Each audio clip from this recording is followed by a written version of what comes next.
Hoy vamos a comenzar de un tema que es capital, el poder político de los líderes tecnológicos en el mundo, a partir de lo que vimos en la ceremonia de asunción de Donald Trump, donde estaban sentados incluso más adelante algunas de estas figuras que los propios ministros del gobierno del mandatario norteamericano. Vamos a hablar de esto, vamos a hablar de ese poder digital con Carlos Franco, periodista, escritor y académico de la Universidad Adolfo Ibáñez, y Manu Chatlani, periodista y director de Jelly Digital.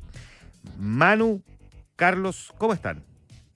Bien, gracias. Hola, buen día. Hola, ¿qué tal? A los dos, muchas gracias por estar aquí. Carlos está con nosotros en el estudio, Manu nos acompaña de forma telemática. Oye, para tratar de aterrizar un poquitito con usted esta foto memorable a estas alturas ya y que dio lugar a un montón de especulaciones, pero que obviamente tiene que tener un significado de lo que algunos medios, mira, ya uno encuentra distintas formas de llamarlo dependiendo de la naturaleza del medio, ¿verdad? Y del grado de inquietud que le genere a quienes escriben a partir de la imagen. El día en que la oligarquía tecnológica tomó posesión con Donald Trump, decía el otro día el diario El País. Otros hablaban definitivamente de los protagonistas de la asunción de Trump que lo que hay detrás, ¿verdad?, de asumir rodeado de magnates de Silicon Valley. Ayer un amigo me decía, son los emperadores del siglo XXI. Y del 2025 finalmente. ¿Qué significa que Donald Trump asuma rodeado de este mundo? ¿Tiene solamente que ver con la sociedad que tiene con Elon Musk o hay algo más detrás de esto? Partamos, don Carlos Franco. Yo le preguntaría al ChatGPT el título, porque claro, cada uno tiene una forma de titular esto. Dependiendo de los lugares de donde se aproxima, exacto, como dices tú, Connie. Pero escuchaba por ahí a un colega que le preguntó a ChatGPT sobre Sam Altman y su presencia tan camaleónica, que en algún momento no se veía en el acto inaugural, pero sí se le vio el día 1 en el anuncio de Donald Trump respecto a Stargate, que es el gran proyecto en el que va a invertir en inteligencia artificial. Y el chat decía, desde un buenismo bastante temeroso, que genera miedo, desde un buenismo muy de alguien que habla de su familia, el chat respondía respecto a lo significativo que resultaba esta alta inversión de $500 billones en este proyecto que va a permitir acelerar. Y ahí yo me quedo con esa palabra clave, aceleración. La presencia de estos grandes oligarcas que se ha hablado en estos términos, de estos grandes personajes, le voy a decir, de la tecnología, lo que hace es acelerar y refundar. La aceleración de algo que empezamos a ver de manera ya bastante acelerada, el desarrollo de la inteligencia artificial, y que sentíamos como seres humanos, o yo por lo menos hablo por mí, que corremos bastante más lento de lo acelerado que corre el desarrollo de esto, y ahora va a ser con esteroides. Y la parte de refundación, porque va a tener su punto de partida en Texas, no en Silicon Valley. Ya no va a ser desde la agenda woke, dirían algunos, desde el progresismo, sino desde otra mirada para mostrar que la tecnología también tiene dos caras. Manu. Ese es un concepto de aceleración. Yo voy a ser un poquito más rudo. Yo creo que acá hay es la búsqueda de garantía. Estamos viendo una industria de redes sociales de inteligencia artificial que están amenazadas por regulación. Hay demandas contra Google, se está investigando también hace rato a Meta, ni hablar lo que pasó con TikTok y ese mini apagón de 12 horas. Entonces, de alguna forma, ¿cómo me acerco al gobierno de Trump? Me hago amigo de Trump para partir coliderando con él, empujando iniciativas y que a la hora de regular a mí no me regulen, a mí me den libertad para hacer lo que yo tengo que hacer. Y ahí hay lo de Elon Musk viene hace rato, pero ahí hay un giro de Zuckerberg que además eliminó unos días antes de la asunción el fact-checking en Facebook. Sí. Quiero libertad de expresión y que la comunidad regule.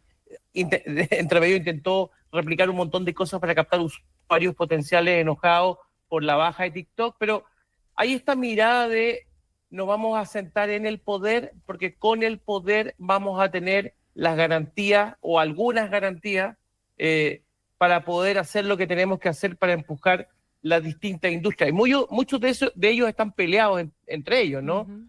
Zuckerberg tiene una pelea abierta con Apple, estaba Tim Cook en el cambio de mando también.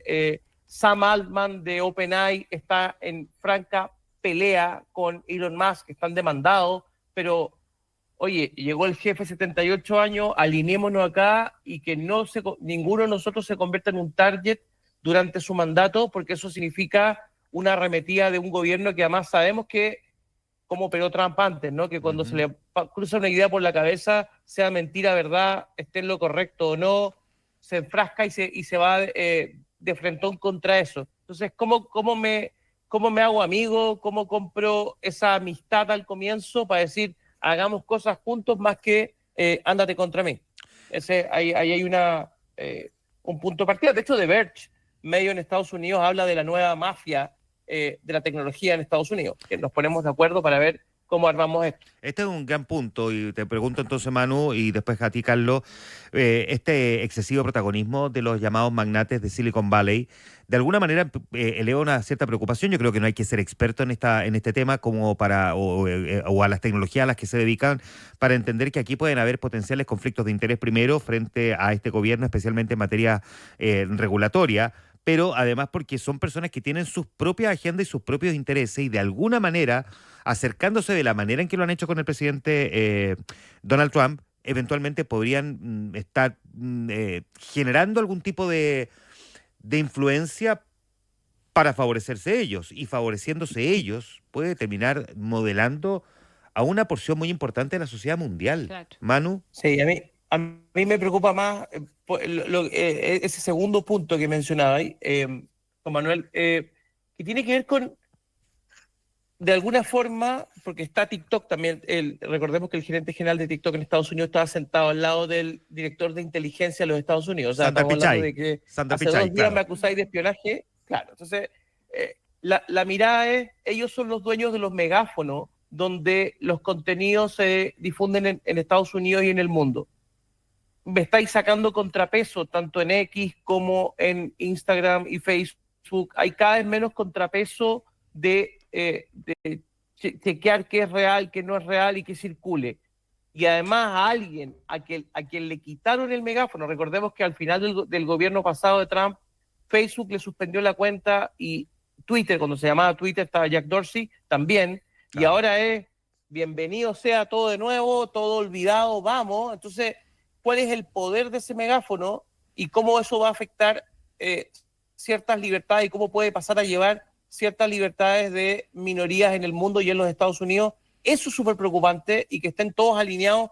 Gente que no le compraba a Trump ahora aparece en la foto. Entonces hay que ver cómo ese contrapeso funciona, si es que duran, si es que esta alianza con él claro. Se mantiene en el tiempo o es solamente inicial y después se rompe como la cáscara de un huevo después de un golpecito y se empieza a resquebrajar. Hay que ver cuánto dura eso. Yo creo que van a haber conflictos entre medio. No creo que esto sea miel sobre hojuelas, vamos 4 años. Yo creo que sí va a haber conflicto, pero al comienzo vamos todos en la foto, compremos ciertas garantías. Carlos. Sí, yo creo que business are business. Entonces, bajo esa lógica se están moviendo, respondiendo un poco a lo que planteaba Manu hace un rato, de las diferencias que tienen, incluso que han llegado a tribunales, todos estos genios de la tecnología y magnates.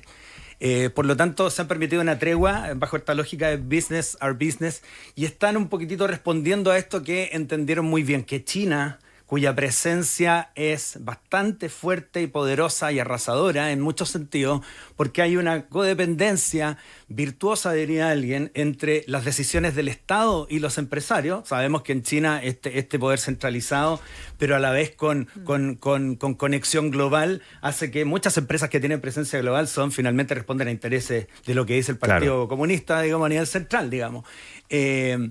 Y pasa por ahí un poco. Hemos entendido, dicen estos magnates, que las reglas del juego, cuando el regulador aporta, permiten correr con mucha más holgura. Y eso es lo que se están permitiendo. Yo pondría el foco en Stargate, en el proyecto Stargate que fue anunciado ayer, $500 billones de dólares, que Sam Altman lo recibió pero con muchas ganas, donde están involucrados inicialmente Nvidia, Oracle, SoftBank, OpenAI. Bajo la lógica que para Trump, y esto lo ha dicho, ¿verdad?, reforzar la inteligencia artificial y las nuevas tecnologías. Exacto. Es no solo un negocio, sino que además un tema de seguridad nacional. Absolutamente, lo lleva para allá, y dice también de empleo. Y esa es la gracia gracia en él, ¿no? Que vincula su programa de gobierno con los intereses de aquellos que se han sentido abandonados por las decisiones de la élite norteamericana y lo vincula con esto que es de futuro, por decirlo de alguna manera. Porque aquí también hay algo interesante. Lo vimos en la votación, en la elección el año pasado. No es el llamado blue collar, no es el llamado redneck el que le dio la elección esta vez a Trump. Los personajes que aparecieron en esta fotografía, los grandes magnates de las tecnológicas, ellos representan la nueva nación Trump o la nueva nación Donald, que es el personaje around 40s, el de 40 años, claro, que tiene un discurso más ganador, que quiere el éxito, que quiere ver a Estados Unidos desde un lugar triunfalista, que era más parecido a lo que la carrera espacial, digamos, en tiempos de Guerra Fría. Y esta es una nueva versión, ya no con los rusos, sino con los chinos. Y yo lo aterrizaría aquí para no extenderme respecto de cómo nos puede impactar a nosotros en Chile, o a países que en realidad no somos los que ponemos la música en materia de inteligencia artificial. Tener mucho cuidado porque, yo insisto con la aceleración, todas estas inversiones, todas estas jugadas desde la combinación de reguladores y actores de mercado, todo esto lo que va a hacer es acelerar ese horizonte del 2045 que nos decían los teóricos, cuando va a llegar la singularidad de la inteligencia artificial y se nos escape de las manos y tenga autonomía. Eso se va a adelantar varias décadas, creo yo. Una década al menos, hacia 2030 vamos a estar viendo cuestiones que estaban proyectadas para 25 o 20 años más. Y eso significa que aquí tenemos que estar pendientes de algoritmos éticos, que es un término que Habita Saldías, que es coordinadora del GovLab de la UAI, que es fanática tuya, Connie, y tuya, Juan Manuel, y los está escuchando ahora, debe estar muy preocupada. El GovLab ha trabajado mucho sobre algoritmos éticos, cómo muchos procesos de decisión en el Estado se toman con algoritmos. Y esos algoritmos tienen que transparentar lo que pasa en los intersticios, lo que pasa adentro. Esas preguntas vamos a tener que hacernos hoy día de manera más fuerte porque se viene rápido. Ahí hay y eso coincide con algo que acaba de pasar. No sé si lo vieron, pero Trump no solamente hizo este anuncio del proyecto de la inversión en data centers para IA, sino que además anuló el decreto de Biden que le daba más poder al Estado en Estados Unidos que no está tampoco claro cómo, para regular el avance de la IA o de la inteligencia artificial. Entonces, él partió por decir, impulso por un lado y corto las medidas que había para regular o la intención que había por regular. Está diciendo, no regulemos nada, que cada uno haga lo que tenga que hacer, que los proyectos salgan, que haya empleo, y que esto crezca como tenga que crecer. Entonces ahí está el interés de por qué están todas las tecnológicas sentadas en la primera fila, por así decirlo, claro, ¿no? Porque acá hay nos están abriendo las barreras y ahora vamos con todo. Y Sam Altman, de OpenAI, que partió como una empresa y una fundación sin fines de lucro, y ahora abiertamente es con fines de lucro, por eso la pelea con Elon Musk, que era parte del board y él había renunciado.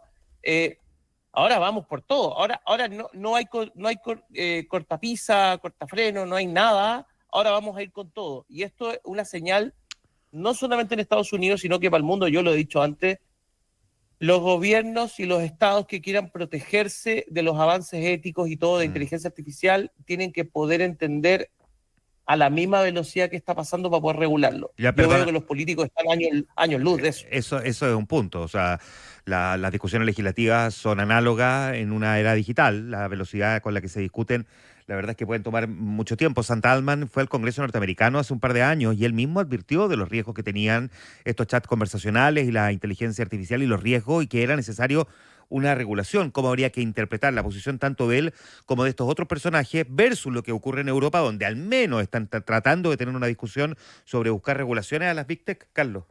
Sí, que todavía estamos viendo la IA como una cuestión funcional. Claro. Pero no como una cuestión generadora de sistemas. Te lo digo de esta manera, todavía vemos los medios como mediadores de relación entre humanos. Lo peligroso es que en algún punto nosotros seamos los que median la comunicación entre las máquinas. Y te lo digo así de brutal, ¿por qué? Porque cuando llegue la singularidad y nosotros ya dejemos de controlar, cuando yo le pregunto al ChatGPT, le preguntaba el otro día a la inteligencia de Meta, le decía yo, oye, ¿cuál fue el primer tema que compusieron los Bunkers? Y me dice, La Exiliada del Sur. Y yo le digo, mentira, La Exiliada del Sur es un poema de Violeta Parra que musicalizó Patricio Mans. Los Bunkers tienen una versión. Y yo le enseñaba, ya, ok, todavía yo siento que tengo el control. Pero va a llegar un punto en que solamente tendré un salto de fe, donde ya las personas no sabremos si nos dice la verdad o no, y tendremos que confiar. Y la fe es para Dios, digo yo. Y ya dijo Einstein que con los dados de Dios no se juega, y por algo pasó lo que pasó con Oppenheimer. Entonces estamos viendo un símil en este momento que se nos va a venir súper acelerado. No viene Skynet, no van a salir los robots a matarnos. No, para nada. Pero aterricemos. Estamos recién partiendo el año. Ya, pero espérate, aquí hay un punto. Déjame recoger algo, Manu, de lo que dijo Carlos.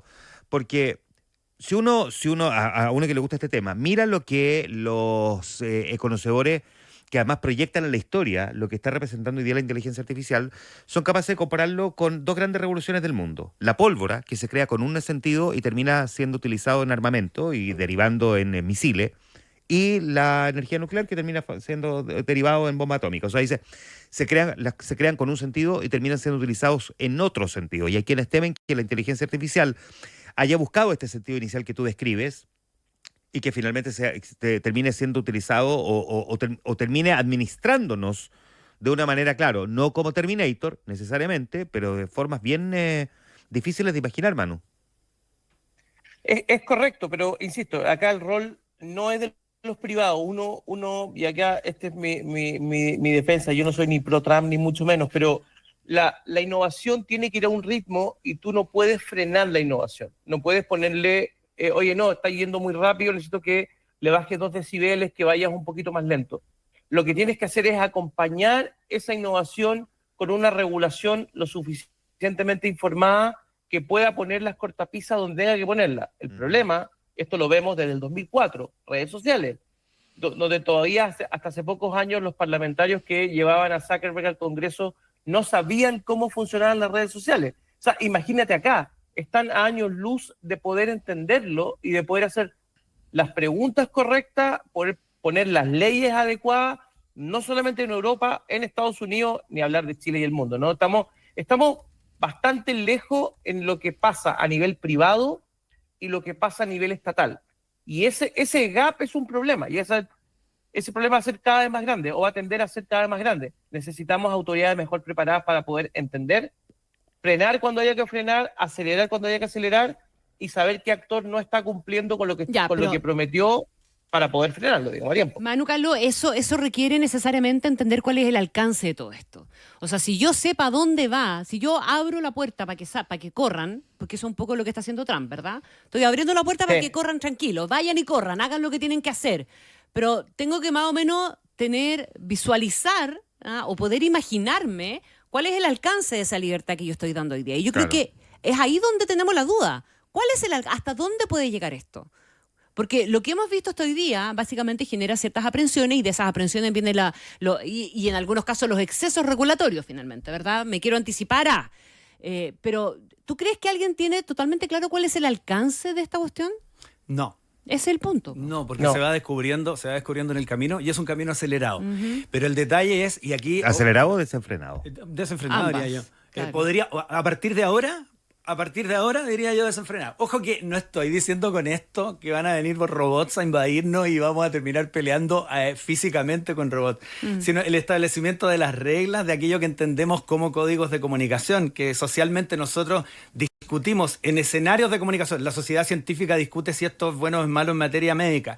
La sociedad, del derecho discute si esto es razonable o no desde la legislación X. Cuando empecemos a preguntarle cuestiones valóricas o cuestiones de sentido común a máquinas, y ahí es donde yo veo el peligro, y ahí es donde yo veo el desenfreno, que es peligroso. ¿Y por qué te lo digo? Porque el peligro mayor, y creo que ahí sí coincidimos con Manu en cómo lo vemos, es que pasamos en los tomadores de decisiones en Chile, en países de Latinoamérica en general, de la fascinación al miedo absoluto. No hay intersticio, no hay camino entre medio. Así como, esta aplicación viene a resolver los problemas de seguridad. Y cuando vemos que la aplicación tiene un algoritmo que termina discriminando a personas que viven en determinados barrios, ya, entonces el algoritmo es o pésimo. robándote información privada. Porque no hay nada entre medio, porque no conocemos lo que pasa entre medio. Y ahí voy con conocer los algoritmos y conversar sobre ellos. Déjame complementar, Manu, también para tu respuesta. Hoy día, ¿cuántas son las voces a nivel global que dicen que este nivel de tecnología ha puesto o está poniendo en riesgo las democracias? Bueno, ¿qué cabe esperar entonces para esta libertad total con la que la cuna de esa amenaza va a poder actuar de aquí en adelante? No quiero anticipar diciendo que esta cuestión es mala. Yo, la verdad es que tengo un signo de interrogación del porte de una catedral. nada es malo per se ni bueno per se, pero dos cosas, dos puntos. Cuando empezó la ola, porque hay modas y olas, y cuando entramos en una ola, las olas no mueren, las olas van mutando pero no cambian. La ola de las redes sociales, 2004 nace Facebook. Todo lo que era muy bueno en un comienzo se ha convertido hoy día, se ha llenado de fake news, que se convirtió en un problema que no ha sido, o que ha sido imposible de detener. Ustedes hablaron en algún minuto de la palabra que me encanta, que es el desenfreno. La IA hoy equivale a dejar a un adolescente que acaba de cumplir 18 años en Las Vegas con una tarjeta de crédito sin límite y con todo el poder del mundo sin fiscalización. Todo lo que pueda pasar ahí puede ser súper bueno y puede terminar muy mal. Claro. Pero hay que acompañarlo, hay que saber acompañar y entender ese proceso. Y yo veo políticos en general que no lo entienden, que o lo empujan Trump o lo intentan prohibir, que es más bien la figura de Europa, pero no puedes prohibir la innovación. Tienes que ponerle cortapisa, no puedes prohibirla porque no se puede frenar, ¿no? Ni hablar lo que pasó acá con las apps de transporte en su minuto, vamos a prohibir las huelgas de los taxis. No puedes frenar la innovación. Tienes que conducirla o encauzarla. Y para eso los políticos, en vez de copiar proyectos de ley, copy-paste, y dedicarse a eso, tienen que empezar a entender temas que no entienden. Pero ¿cómo están usando la tecnología para eso, pues? Para hacer el copy-paste. Por eso, pero es demasiado simple. Es como, le estamos pidiendo mucho a autoridades que no tienen esa preparación y que deberían tener asesores, al menos, que lo entiendan para decir, por acá es el proyecto. ¿Se acuerdan que hubo un diputado que intentó levantar un proyecto de ley para que no existieran los memes y ese mismo día lo taparon de memes y su proyecto murió? Bueno, estamos hablando de ese nivel de discusión a nivel de política y tiene que ser un poquito más profundo y con más entendimiento de lo que está pasando en digital. Sí, yo haría énfasis en tres cosas. La primera, tener cuidado, nomás que eso sí es una certeza, tener cuidado de las correlaciones inversas que son peligrosas. Me refiero a que en algún momento uno dice ya, a medida que, y eso podría ser una correlación positiva, ¿no? Que uno dice a medida que la IA va creciendo, vamos ganando tiempo. A más crecimiento de la IA, más tiempo para nosotros los humanos hacer cosas de humanos. Eso me parece maravillosamente bien. Pero hay otra cosa que yo veo peligrosa, que en el mundo que heredamos, no va a ser cosa que metamos en la óptica de la fascinación a las generaciones más jóvenes y les digamos ahí están las respuestas de todo. Porque el detalle va a ser que en el mundo que heredamos, en unos años más, vamos a encontrarnos con una inteligencia artificial que va a crecer mucho y no sea cosa que la inteligencia humana va a decrecer. Y entonces la fe de esa generación va a ser, dime IA qué tengo que hacer frente a algo que no sé cómo resolver. Eso es peligroso. Yo no digo que eso va a pasar, sí o sí. Yo digo que eso es peligroso y a eso habría que tener cuidado. Y lo tercero, que tiene que ver con lo político, cuando nos preguntábamos, ¿qué busca Trump? ¿Busca instalarse eternamente en el poder? No, Trump busca fundar el trumpismo, una tercera fuerza política. Y la foto que vimos el otro día es eso.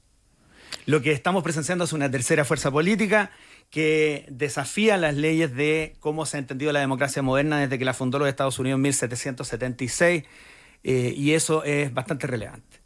Ya, siempre con el riesgo, por supuesto, de que egos tan grandes como el de Musk y Trump terminen chocando al punto de que caminos que hoy día parecen unidos terminen separándose, digamos. Oye, además, ¿escucharon el discurso de Musk? Es que es increíble, porque en 10 segundos te dice más o menos cómo es esto en la dinámica completa, porque dice, vamos a tener seguridad. Sí. Bueno, primero parte diciendo, así se siente el triunfo y no cualquier triunfo. Entonces, la euforia inicial. Después, pelota al piso para explicar a la gente común qué hay. Vamos a tener seguridad, vamos a tener mejores ciudades, vamos a tener las cosas básicas. Y después de esos 5 segundos dice, ¡vamos a llegar a Marte! Con un desenfreno, así va a ser este gobierno. Así va a ser este gobierno. Ahora, puede terminar chocando o explotando como los cohetes de SpaceX también, digamos. Sí, claro, no digo que lleguen a Marte, digo que así de No, claro, pero por eso extremo pero citar, esa euforia, y que además Musk se lo toma con gracia, digamos. O sea, claro, como el éxito no está asegurado, pero la diversión está garantizada cuando le explota un cohete. Ese tipo de frase, ya. Ojo, y hay que ver qué pasa en los próximos 74 días, porque lo que pasó con TikTok es que hay un permiso especial de extender el ban por 75 días hasta que efectivamente entre en capitales norteamericanos o hasta que Estados Unidos negocie con China para ver qué hacen.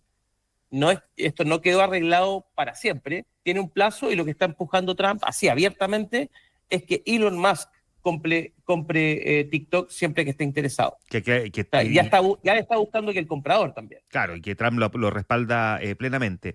Déjame hacer esta última pregunta, quizás un poco más básica, volviendo varios pasos atrás, pero que creo que nos ayuda a sintetizar parte de esta conversación. Parto contigo, Manu. ¿Qué es lo que uno, me refiero a un ciudadano a pie, que se vincula con la inteligencia artificial de la manera en que lo hace el día de hoy a través de sus dispositivos, debería mirar con un poquitito de detenimiento, no digo de temor, pero sí de preocupación respecto del avance de esta tecnología con la que uno se está relacionando hoy? Bien, dos cosas. ¿Se acuerdan que, aquí se me cae el carnet, pero fines de los 90, cuando la gente buscaba pega, te preguntaban, ¿sabe usar Office? No, no sabe, listo, out. O sea, es como, era una herramienta básica para poder hacer cosas. Uh-huh. Hay que aprender a usar distintas cosas de inteligencia artificial para poder hacer tareas en menos tiempo y poder tener más tiempo para pensar. Eso es uno. Dos, no hay que confiar en la inteligencia artificial o abiertamente. Hay unas apps que lo hacen, pero no me va a buscar todo. Hay fallas cuando buscan datos precisos. Uno tiene que seguir leyendo, seguir informándose y no depender de que la inteligencia artificial lo haga por uno. Yo veo y esto hay una estadística que dice como el 80% de los chilenos están leyendo menos de un libro al año, y entonces cada día leo menos, cada día entiendo menos, y por ende hago las preguntas incorrectas a este tipo de herramientas. Hay que estar más a caballo en los temas de cada uno según la profesión para poder hacer las preguntas correctas. ¿Carlos? Sí, desde la entretención puede haber ahí una dinámica un poco peligrosa. Utilizamos muchas herramientas que tienen que ver con inteligencia artificial y desde lo entretenido que resultan y nos estimulan desde esa emoción, entregamos información así de manera muy abierta. Yo creo que hay que setearse o situarse en ese espacio donde dice Manu, que en lo laboral puede tener su funcionalidad, puede ser muy virtuosa, puede tener muchas cosas positivas para poder facilitar tareas. Y en ese sentido, como decía alguien por ahí, perdón que no cite con nombre y apellido, pero no me acuerdo, no es que la IA te va a desplazar, te va a quitar el empleo, pero si no sabes usarla, probablemente alguien que sí lo sepa te va a quitar el empleo. Entonces hay que estar ahí al día con eso sí. Y lo otro que yo potenciaría el pensamiento crítico. Eso es súper importante porque... Fundamental. Porque te permite sobrevivir en la vida y la vida va evolucionando y uno no saca nada con demonizar, digamos, comillas, la amenaza de turno. Siempre va a haber algo que eventualmente amenace tu bienestar, pero también eso tiene varias formas de interpretar y para llegar a aquello hay que tener pensamiento crítico. Las revoluciones, como fue la revolución industrial y ahora estamos viviendo otra muy relevante, siempre requieren nuevas formas de ilustración. La revolución industrial requirió una nueva forma de ilustración. Esta revolución requiere una nueva forma de ilustración. Entonces, ponerme tonto ahora, no es recomendable. A los dos les queremos agradecer el que hayan venido a conversar con nosotros. Gran conversación, muchas gracias. Qué buena conversación. Manu, un abrazo, muchísimas gracias. Un abrazo, buen día. Manu, un estén abrazo. bien, chao, Manu chao. Chatlani y Carlos Franco también acompañándonos esta mañana. Carlos, un Gracias, abrazo. Carlos. Nos vemos, muchas gracias.